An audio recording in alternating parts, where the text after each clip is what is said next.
Oke, di segmen terakhir kali ini saya akan minta closing statement dari 5 orang narasumber yang ada di studio. Saya ke Pak Subhan terlebih dahulu. Ya, saya sudah berproses di pengadilan, maka tinggal nunggu vonis saja.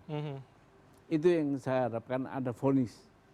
Jika hasilnya nanti berbeda dengan apa yang Anda bayangkan, apa yang Anda lakukan? Upaya lain, ada upaya hukum lain.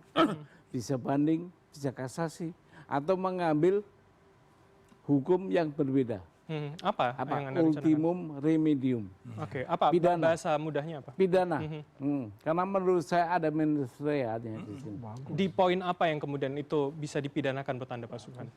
Nanti kita itu, jangan sekarang. Oke, itu masih Anda rahasiakan. Iya. Tapi paling tidak bayangan Anda dan juga tim hukum Anda, apa hasilnya nanti kalau ini sudah semakin dekat ke sana? Hasilnya kita nunggu vonis. Oke. Dan saya yakin saya menang itu. Oke, Anda yakin gugatan Anda akan menang ya? Iya. Oke, baik. Mas Waldo, saya ke Anda.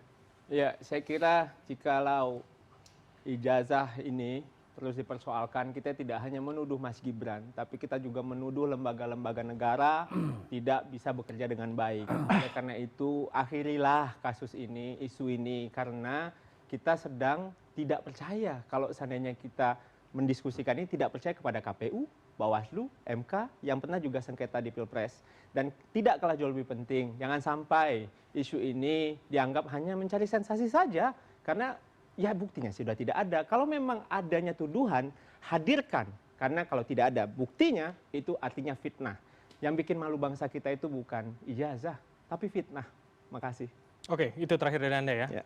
Oke, Mas Yan, saya ke Anda. Akan kemana pembicaraan ini kalau kita lihat? Jadi sebetulnya kalau misalkan tidak ada lagi isu yang menarik gitu, itu kemungkinan besar isu ini akan jadi bola salju. Kenapa begitu? Karena kemungkinan besar nanti akan ada temuan-temuan lain gitu. Terus yang kedua itu entah itu program acara televisi, podcast apa segala itu kan terus tuh menggulirkan. Sampai akhirnya nanti akan dimakan oleh publik ya. Nah, terus yang jadi pertanyaan selanjutnya, oke setelah dimakan gimana ini? Apakah hanya terjebak pada noise? Tadi ribut nih. Ini kan sebetulnya orang-orang cerdas nih. Tapi mohon maaf, coba dicek nanti di komen gitu. Karena saling ngomong, tidak ada yang satu diem dulu, akhirnya kita ngelihatnya noise saja. Nah harapannya nggak gitu, tapi kedepankan substansi.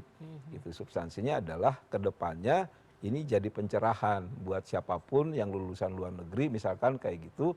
Itu kalau mau jadi pemimpin, ini ada tahapan-tahapan seperti ini. Pernah ada program, contohnya di Mas Gibran, kurang lebih seperti itu. Jadi pendekatannya pada konstruktif jurnalisme itu, Mas, kurang lebih. Oke, saya ingin memperdalam. Jadi artinya kalau dengan kondisi hari ini, apa yang sudah kita bahas tadi, Mas, secara data tentunya di sosial media, apa yang bisa dilakukan kedua belah pihak dalam pandangan Anda, analisa Anda untuk kemudian bisa memaksimalkan masing-masing? Jadi gini, harapannya sih ini kan masih pola narasi kontra narasi. Dan itu sebetulnya buat opini itu nggak bagus. Kenapa? Karena yang ada tuh pola saling serang, Mas. Itu harusnya ketika ada satu yang menguasai isu, yang lain dirasa kalah, itu jangan pakai pola radio rusak. Jadi, tapi polanya itu buka papan catur yang lain gitu, dan itu mainkan di situ. Gitu. Ini kan banyak nih sebetulnya contoh di Mas Gibran. Ternyata di tiap weekendnya Mas Gibran itu sepi isunya. Padahal di Sabtu Minggu itu hari keluarga. Engagement publik terhadap tokoh itu tinggi gitu. Ya di hari biasa itu kan itu isunya isu-isu politik gitu. Nah, artinya kalau misalkan Mas Gibran itu kuat di sisi humanis gitu, itu bisa jadi nanti ya Bapak bilang itu ijazahnya bermasalah, tapi tetap saya suka dengan Mas Gibran. Seperti jadi itu yang harus dimaksimalkan ya? Ya ada lagi tapi saya tahan. Kenapa? Buat ngopi-ngopi sama anak-anak PSD. Oke, siap. Saya ke Mas Andi kalau Langsung begitu. Mas, setelah ini kita. Ya dulu saya dulu nih. Mas Andi dulu, saya kasih kesempatan. Ya terima kasih Bram. Ya kalau kita melihat bagaimana kasus ijazah ini dari Pak Jokowi, ini sudah 6 bulan sejak beliau melaporkan ke Polda Metro Jaya. Ini sangat luar biasa. Kita bertarung, berjibaku dan sebagainya. Kok nggak selesai-selesai? Karena saya mengingat apa kata Pak Jokowi, ada orang besar juga di belakang ini yang mengorkestrasi, mendirijen ya semua program ini sehingga sampai ke Mas Gibran ini. Apa sih tujuan dan maksudnya untuk itu? Sedangkan semua ya institusi pemerintah sudah menjelaskan ya. Apalagi yang namanya UGM sudah menjelaskan sebagai institusi yang mengeluarkan ijazah. Apalagi ada Barreskrim juga tidak dipercaya. Apalagi Polri minta dibubarkan pula. Kan ini luar biasa hal seperti ini. Ini kegaduhan ini mestinya segera Polda Metro Jaya tolong segera diselesaikan lah ya. Biar tidak ada yang namanya lagi kegaduhan-kegaduhan ditimbulkan oleh para teroris ini. Jadi maksud Anda lewat polisi, lewat hukum penyelesaiannya? Ya harus lewat hukum karena ini sudah masuk ke ranah hukum untuk pas pidana. Nah kembali ke punya Mas Gibran, ini sudah dikatakan juga dari pemerintah ya dalam hal ini Dikdasmen sudah mengeluarkan surat keterangan ya penyetaraan itu.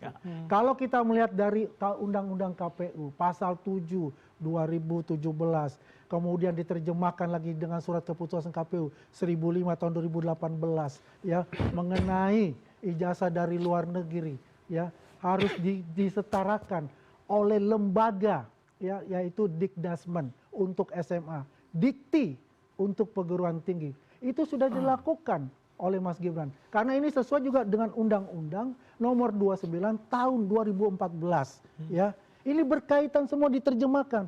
Bukan hanya pasal 7 yang secara general. Dan ini diterjemahkan semua, makanya ada peraturan KPU itu. Dan ini sudah dilalui oleh Mas Gibran. Sehingga keluarlah yang namanya surat penyetaraan itu. Kalau dikatakan di mana UTS Insert dibilang lembaga bimbel, tolong buka handbook dari UTS Insert, itu jelas UTS Insert itu ada diploma, ada foundation, ya. Jadi bukan hanya dibilang bimbel, itu omong kosong. Kalau ada seseorang di sana sebagai driver dan merasa bahwa dia mengerti tentang yang namanya perguruan tinggi ataupun kurikulum yang ada di Australia, luar biasa hebatnya orang itu, ya kan? Kecuali kalau dia kuliah di UTS Insert, dia tahu semua itu. Nah itu baru. Dan ini ada, buka aja handbook itu. Handbook itu ada mengatakan kok, ada diploma, ada itu semua. Ya, apalagi Singapura. Kalau kita bicara Singapura, ini adalah negara yang paling ketat dalam hal pendidikan.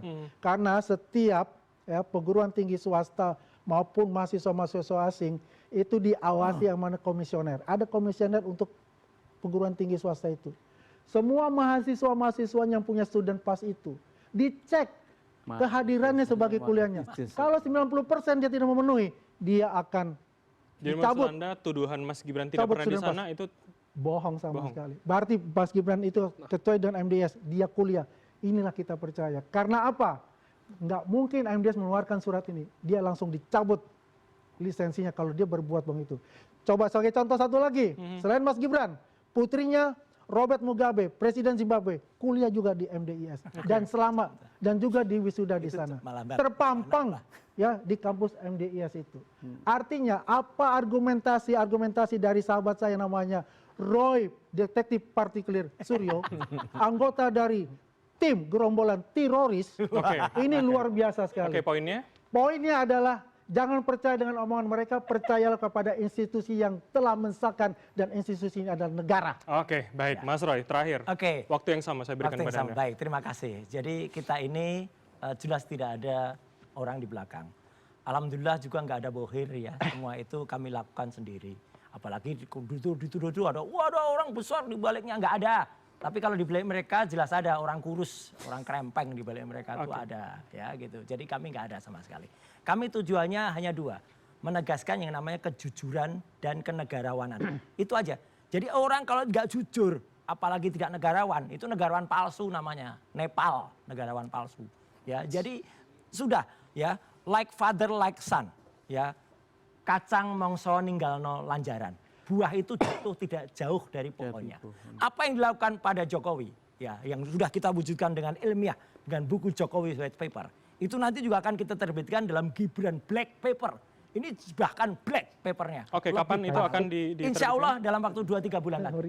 Intinya surat ini itu jelas betul, ini akan dipertanyakan. Karena ini dimunculkan pada rezim yang lalu. Ketika masih ada, kalau tadi dikatakan Pak Subhan, itu ada relasi puasa. Ya, jelas betul. Ya, surat ini tidak tepat sama sekali. Mana ada yang namanya insert waktu itu UTS ya, sebelum sekarang dia menjadi bagian dari UTS namanya diploma ya. Itu dulu menyelenggarakan yang namanya pendidikan 8 sampai 12 bulan. Kemudian dia hanya 6 bulan dan dia nggak selesai. Jelas betul. Dan saya membela. Kalau tadi mohon maaf ya kalau dikatakan Pak Ihsan Katonde itu hanya seorang driver. Istri dia kuliah di Insers. Istri dia menempuh pendidikan di Insers 9 bulan, lulus 500 jam. Jadi bohong kalau dikatakan nggak ada gitu loh. Jadi dia sekolah di Insers, itu yang lulus. Istrinya Pak Ihsan Katonde. Yang insya Allah nanti kita akan ketemu juga gitu ya. Nah jadi saya juga mengingatkan Mas. Jadi ini sekali lagi ini akan kita buka ya, kita akan bongkar. Ya sekali lagi buah itu jatuh nggak jauh dari air. Saya setuju dengan apa yang dilakukan atau yang disampaikan waktu itu oleh Bang Rocky Gerung. Gibran ini sebenarnya sudah diarahkan oleh ayahnya ya. Itu ayahnya tidak melanggar hukum tata negara enggak, tapi melanggar perlindungan anak. Gibran ini masih anak-anak ya, biarkan dia bermain saja gitu loh. Ya nih, biarkan dia bermain. Jadi kalau bapaknya itu dulu pernah menjadi petugas partai ya, ini dia itu petugas partai. Sukanya pesta-pesta aja. Ingat nggak? Poin Anda? Waktu poin saya gini, anak ini tidak layak, tidak cukup, tidak cakap menjadi wakil presiden Indonesia. Jadi kita dukung penuh apa yang dilakukan oleh Forum Purnawirawan TNI. Ada 4 poin, mulai dari tidak layak, mulai dari korupsi yang kemudian tengarai oleh Abu Ali Badrun. Fufufafa, jelas betul tuh fufufafa itu ya. Kelakuannya kita lihat buruk sekali kata-katanya di fufufafa itu 99,9% Gibran, apalagi sekarang kuliahnya yang mengakali. Jadi biarkanlah kita kembalikan saja dia anak-anak ini kembali bermain aja kayak waktu jadi wali kota Solo. Akhirnya apa? Yang dikumpulin itu hanya main-mainan, mobil, robot-robotan gitu. Kerja kok kayak gitu. Jadi kembalilah kepada bermain-main saja. Ya, partai ya, dia partai saja lah. Mau berkomentar singkat. Ya. Mas Roy, jangan hina anak muda, Mas Roy. Oh enggak, kalau gitu anak muda yang seandainya cerdas, Anda ya. ngomong kayak gitu, kita dianggap anak muda. Enggak, anak muda yang cerdas saya setuju. Jangan ini sekali-kali justru anak muda yang mereka sekarang Mas Gibran terpilih mereka sekarang kecewa. Anak muda kok presentasinya kayak gitu. Itu. Jangan pernah justru kita bela anak muda. Ini pesan saya kepada Pak Roy. Kalau Anda malah sekarang kecewa dengan penampilan anak muda, jangan pernah hina mereka. Oke. Jangan pernah. Tidak, Gibran itu bukan representasi anak muda. Jangan pernah hina anak muda. ada. Gen Z, coba lihat. Iya. Coba lihat Roy Suryo. Ini telah lihat menghina Anda semua Gen Z. yang pornografi ini. Baik, Coba Gen Z coba lihat. Pornografi dengan kita fokus, Dia tidak percaya kepada anak muda. Mas Andi Anak cukup. muda, Mas Anda Faldo, disetani Mas oleh kelompok Roy ini. cukup. Ya, Dan kita akan Silakan. lihat kasus ini akan bergulir seperti apa. Saya harus ucapkan terima kasih kepada seluruh narasumber, Pak Subhan, Mas Roy, Mas Andi, Mas Sayalah Faldo, anak muda dan Indonesia Mas Yan. tidak seperti Gibran. Oke, kita akan lanjutkan pada lain waktu tentu Mas Siap. Roy. Kalau begitu kami masih akan kembali pada waktu dan juga hari yang sama di minggu depan. Untuk itu saya Bram Herang pamit. Terima kasih. Sampai jumpa.